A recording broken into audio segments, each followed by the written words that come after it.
Greetings again, adventurers, and welcome back to Let's Play Chaos Head, where in the last episode, Takumi was confronted by none other than the mysterious Ice Queen that he had chosen to refer to as Girl B. But the nature of her inquiry was somewhat peculiar, more specifically having to do with the weapon that she was carrying in the public streets of Shibuya on the pedestrian crossing, which she referred to as a D-sword. Now, much to Takumi's amazement, none of the passerbys around them could actually see, or at the very least, didn't show any signs of noticing the D-sword that Girl B was carrying. Of course, to break the ice, albeit only momentarily, Girl B introduced herself as Sena Aoi. And yes, she is a senior at Suimei Academy. So even though their paths aren't going to cross that much, we can be certain that Sena isn't going to take a eye of Takumi anytime soon. And she also left with a very curious request on her part, which was to inform her whether or not he'd observed any known errors. Of course, we don't fully understand what errors could pertain to, but the fact remains is that once again, Takumi is being dragged into something beyond his comprehension. On top of everything, I'd have to go to school 3 times this week. What a bother. You definitely said it.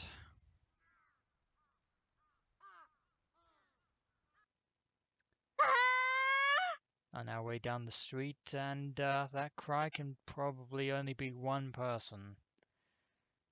A mysterious screech sounded from a little ways away. It caught me by surprise and my shoulders jumped. When I looked in the direction the voice had come from... Yeah, I called it again. Hello, Nanami. Oni! And a very fine morning to you too. Nanami came galloping towards me with astounding momentum. I thought I'd run away, but it was too late. She circled around me and blocked the way. She'd always had good reflexes, as opposed to Takumi, who was a shut-in otaku. ちょっとなんで妹見て逃げるの And Takumi has nothing to say. Because you made me depressed, obviously. あ、そうやってすぐ黙るし Of course, Nanami takes a very different reaction to Takumi's behavior. As usual. Really, why'd she decide to come to Suimei Academy, the same school I attended? It caused me boundless trouble when we bumped heads at school like this, or when she put her foot down and started meddling with this and that. ねえねえ、携帯どう使ってる使ってないでしょ And unfortunately for Takumi, Nanami is once again quick on the draw. 買ってからもう何日か経ってるけど一度も家にかけてこないもんね At least she's putting on an effort to be more polite, even if it isn't going to last that long. I started walking faster in hopes of shaking Nanami off, but she stubbornly stuck with me. 家に生存報告の電話ぐらいしなよそのために買ったんだか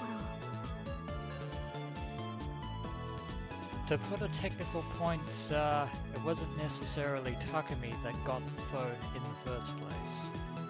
どうしても嫌ならそのナナの携帯にかけるだけでもいいからさ That's probably not going to happen anytime soon.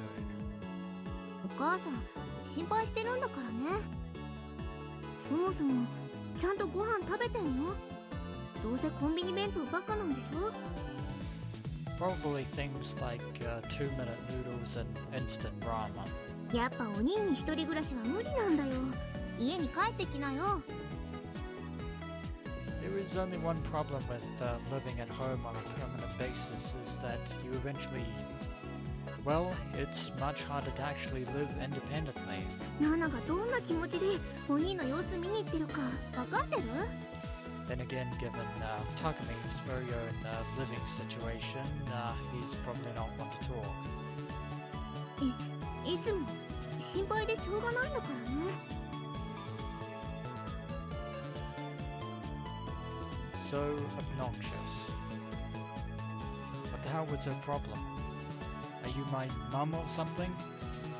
Once again, I will never understand the American enunciation of that word, or the spelling for that matter. That's just me. That's my little gripe out of the way. And don't even talk about that kind of thing on the wayside. It's humiliating. She made me gloomy even at the best of times, and now my mood was steadily plummeting in the worst possible direction. That's what depression can do to people, ladies and gentlemen. It's a terrible cycle. For starters, there was nothing more embarrassing than going to school together with your little sister, who just happens to be 16. It happened a lot in Eroge, and there have been times where I longed to be in such a situation. I can't read words. But none of me couldn't hold a candle to 2D little sisters. Maybe it's because the fact that 2D anime sisters are pretty much drawn in the stereotypical kawaii style of animation. Give me a cuter sister. Unfortunately, Takumi is denied his wish. Nanami and I, both somewhat cross, walked up to school side by side. I studied her to see if I had a chance of escaping before we reached the school gates. Though she'd been talking fast and furious when she came up to me, Nanami had fallen silent and was walking along with an absent-minded look on her face. Her eyes seemed to be drifting around, but maybe it was only my imagination. Her feet were unsteady. She seemed strange, I thought suspiciously. She went on swaying toward the road, right as a car came speeding along. Well, that's definitely quite dangerous. Perhaps she's feeling a mite dehydrated. Really need to drink quite a bit of water during the day. Frantic, I grabbed Nanami's arm and pulled her back. The car zoomed by, honking its horn. She'd narrowly missed being hit. I almost said she'd narrowly hit being missed there, which I just said just now. お前、何やってんだ。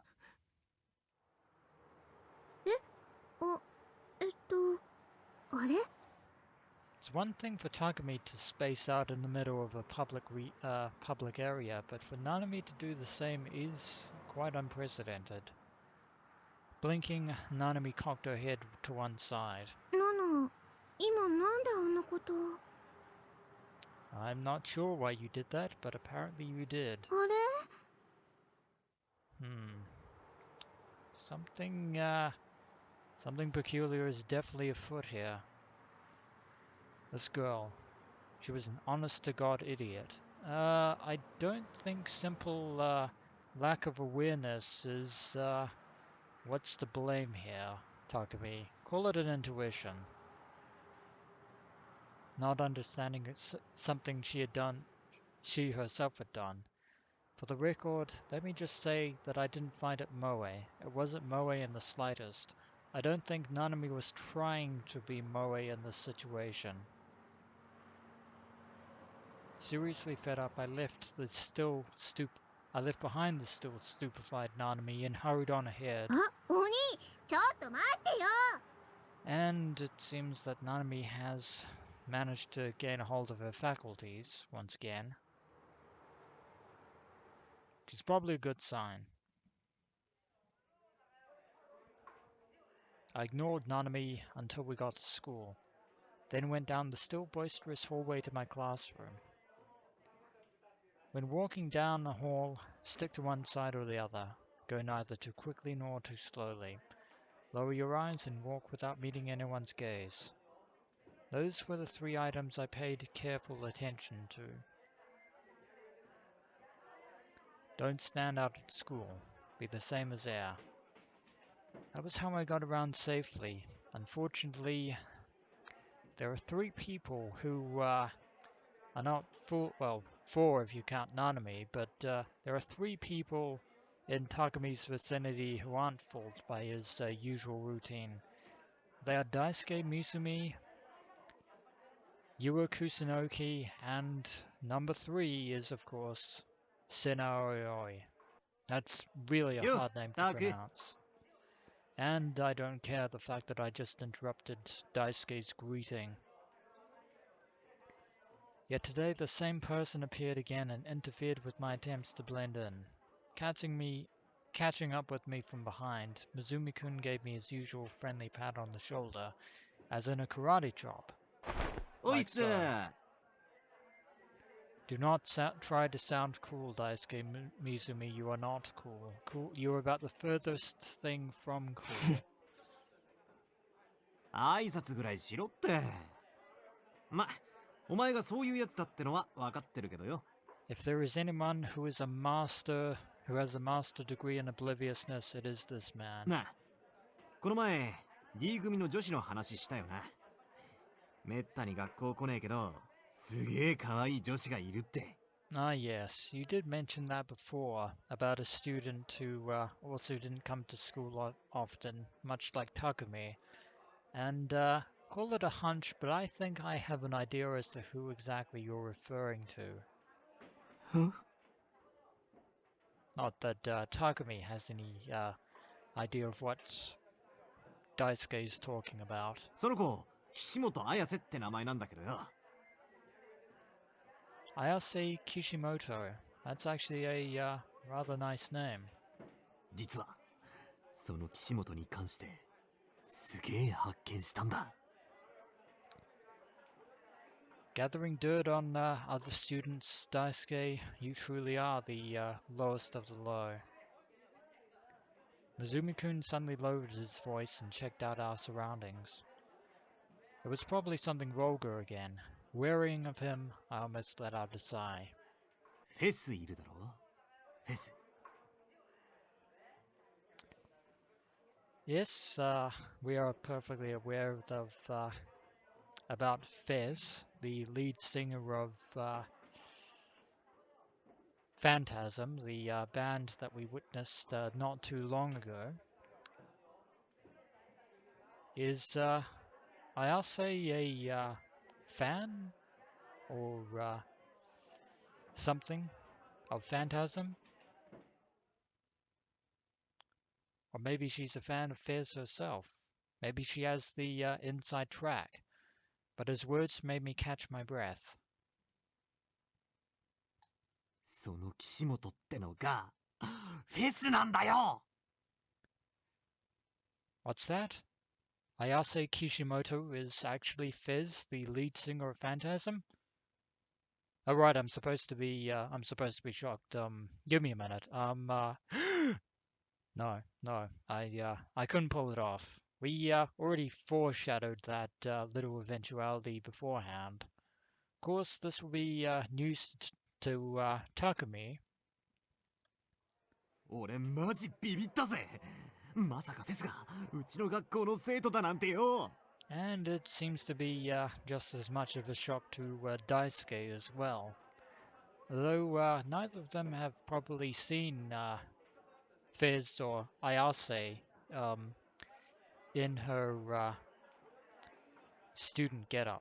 しかも俺らとタメだってことだぜ。Huh, so she's about the same age as Takumi and Daisuke. It really is a small world after all. And I do not apologize for that reference. For some reason, Mizumi-kun stuck the upper half of his body out a nearby window and gazed rapturously up at the sky. 3 guesses as to what's on his mind. 運命ってきっとこういうことを言うんだな。Unless you're referring to the wheels of time or The fact that Steins;Gate is chosen, I doubt that what you are thinking about right now could even be remotely described or even referred to as fate. We're on the 3rd floor. If he slipped even a tiny bit, he'd fall down, break his neck, and lose his life.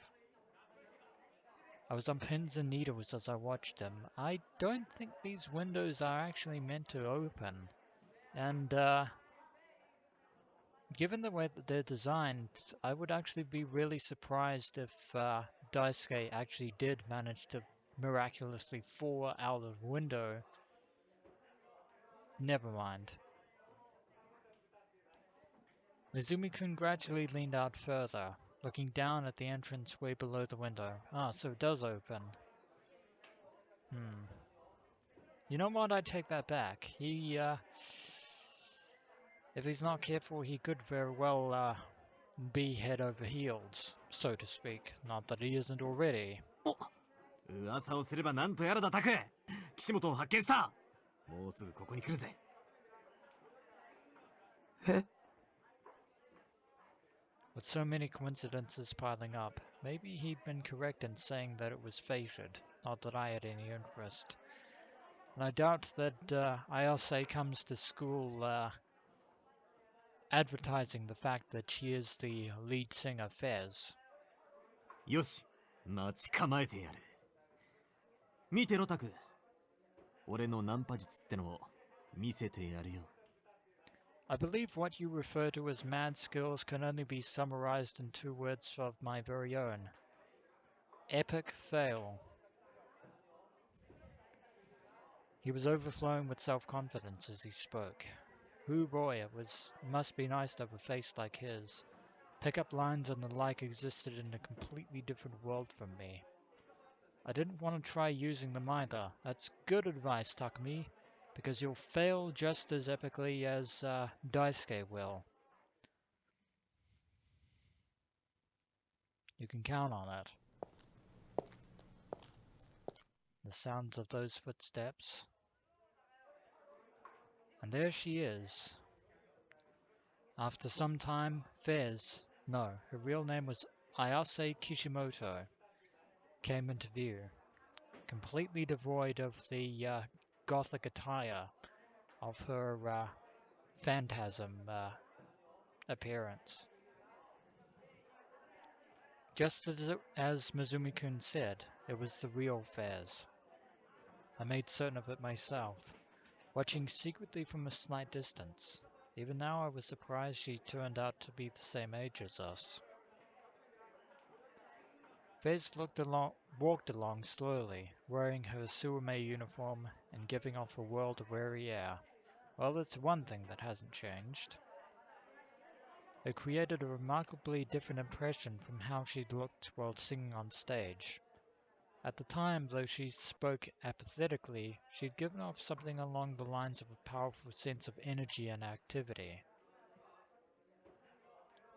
But right now, the atmosphere around her made her seem merely made her seem melancholy and difficult to approach. Pretending not to notice it, Mizumi-kun walked casually up to Fez, with the same friendly intimacy he always showed me. Yo, Kishimoto-san. Oh, hayo. What a refreshing yet false-seeming smile. You said it.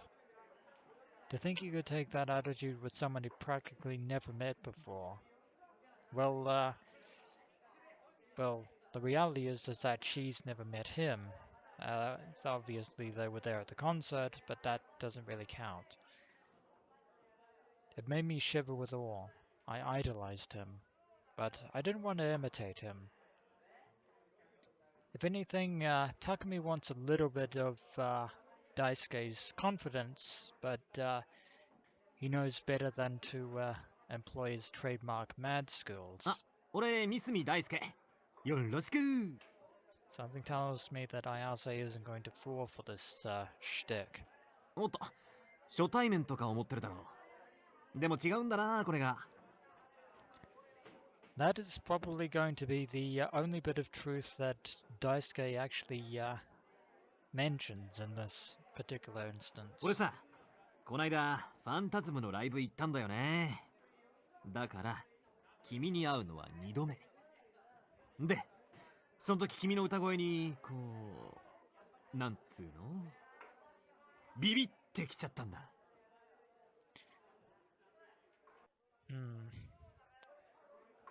That isn't exactly, that wouldn't exactly be described as a compliment. 別に俺ミーハーとかじゃねえよ。惹かれたのはさ、詩とか君の可愛さとかそういうところもあるけど、でも何より一番すげえって思ったのはやっぱバンドとしての完成度っつうか。 And of course, Ayase is just taking all this in stride without any change in her demeanor or her expression. あの音あっての君の歌声っつうの。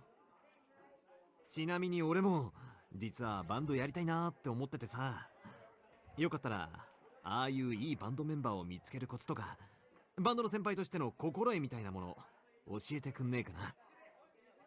あ、今すぐじゃ迷惑だろうから、そうだな、放課後とか暇？どっかで二人きりでじっくり話さない？ Something tells me that you're eventually going to get shot down in flames. I just know it. Mizumi-kun chatted on without resting. He used a different tone than normal, and he was obviously putting on another voice. Plus, instead of directly hitting on her, he brought up the topic of bands and such so as to casually invite her. By the way, it was the first time I heard about him wanting to form a band. No matter how I thought about it, it had to be a lie. He'd go that far just to score some points, to make an event flag stand up with her, almost like one of your eroges. But